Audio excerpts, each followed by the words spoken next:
Salam sejahtera Malaysia. Berita yang dahsyat didedahkan baru-baru ini, di mana UMNO berpendapat ada kemungkinan Menteri Besar Terengganu Ahmad Samsuri Mokhtar membuat dakwaan diawasi secara rahsia dan telefonnya dipintas semata-mata kerana kedatangan pilihan raya kecil Air Kuning. Presiden UMNO Ahmad Zahid Hamidi berkata kenyataan sebenar sudah dijelaskan oleh Menteri Dalam Negeri Saifuddin Nasution Ismail baru-baru ini. Menteri Dalam Negeri sudah mengeluarkan kenyataan mengatakan bahawa tidak ada pintasan telefon pengawasan, jadi kenapa perkara ini perlu timbul lagi? Mungkin dia, Ahmad Samsuri, nak memohon simpati sebab PRK Air Kuning, katanya ringkas ketika ditanya selepas majlis pelancaran akademik rel Pahang di Kuantan, Pahang hari ini. Dan turut hadir Menteri Besar Wan Rosdi Wan Ismail, dan semalam Ahmad Samsuri juga, yang juga naib Presiden PAS, mendakwa dia dikenakan TCO. Justru talian telefon miliknya kemungkinan besar dipintas oleh pihak berkuasa. Keadaan itu dakwaannya menjadikan dia seolah-olah seorang penjenayah berbahaya, dikaitkan dengan sindiket dan gangster atau berstatus persona non grata di tanah air sendiri. Adakah telefon saya dipintas? Sudah tentu 100%. Adakah saya diikuti kemana-mana? Saya pergi walaupun atas urusan peribadi? Sudah tentu tanpa ada keraguan dakwaannya. Menurut Ahmad Samsuri juga, keadaan itu merumitkan proses keluar masuk melalui sempadan negara, walaupun sekadar ke Sabah dan Sarawak sejak suku ke-3 tahun lalu.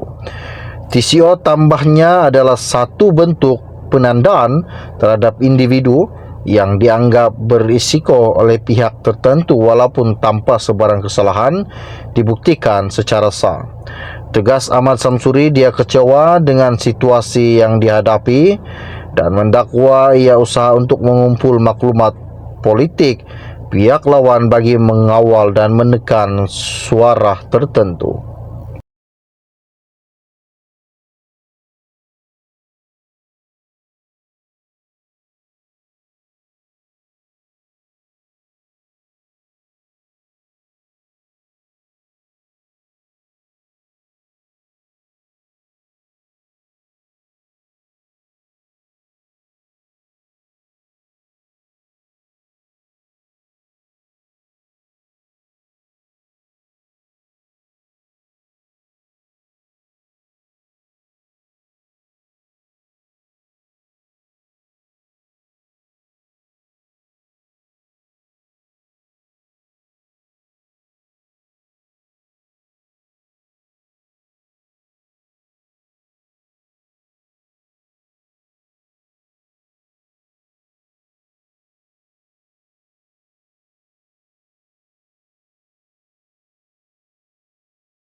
Salam sejahtera Malaysia, berita yang dahsyat didedahkan baru-baru ini, di mana UMNO berpendapat ada kemungkinan Menteri Besar Terengganu Ahmad Samsuri Mokhtar membuat dakwaan diawasi secara rahsia dan telefonnya dipintas semata-mata kerana kedatangan pilihan raya kecil Air Kuning. Presiden UMNO Ahmad Zahid Hamidi berkata kenyataan sebenar sudah dijelaskan oleh Menteri Dalam Negeri Saifuddin Nasution Ismail baru-baru ini. Menteri Dalam Negeri sudah mengeluarkan kenyataan mengatakan bahawa tidak ada pintasan telefon pengawasan, jadi kenapa perkara ini perlu timbul lagi?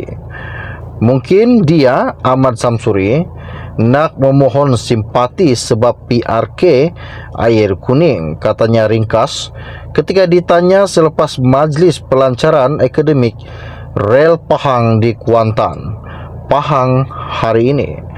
Dan turut hadir Menteri Besar Wan Rosdi Wan Ismail, dan semalam Ahmad Samsuri juga, yang juga naib Presiden PAS, mendakwa dia dikenakan TCO. Justru talian telefon miliknya kemungkinan besar dipintas oleh pihak berkuasa.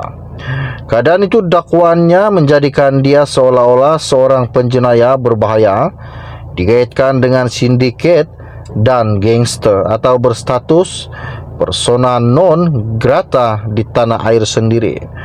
Adakah telefon saya dipintas? Sudah tentu 100%. Adakah saya diikuti kemana-mana? Saya pergi walaupun atas urusan peribadi? Sudah tentu tanpa ada keraguan dakwaannya. Menurut Ahmad Samsuri juga, keadaan itu merumitkan proses keluar masuk melalui sempadan negara, walaupun sekadar ke Sabah dan Sarawak sejak suku ke-3 tahun lalu. TCO tambahnya adalah satu bentuk penandaan terhadap individu yang dianggap berisiko oleh pihak tertentu walaupun tanpa sebarang kesalahan dibuktikan secara sah. Tegas Ahmad Samsuri, dia kecewa dengan situasi yang dihadapi dan mendakwa ia usaha untuk mengumpul maklumat politik pihak lawan bagi mengawal dan menekan suara tertentu.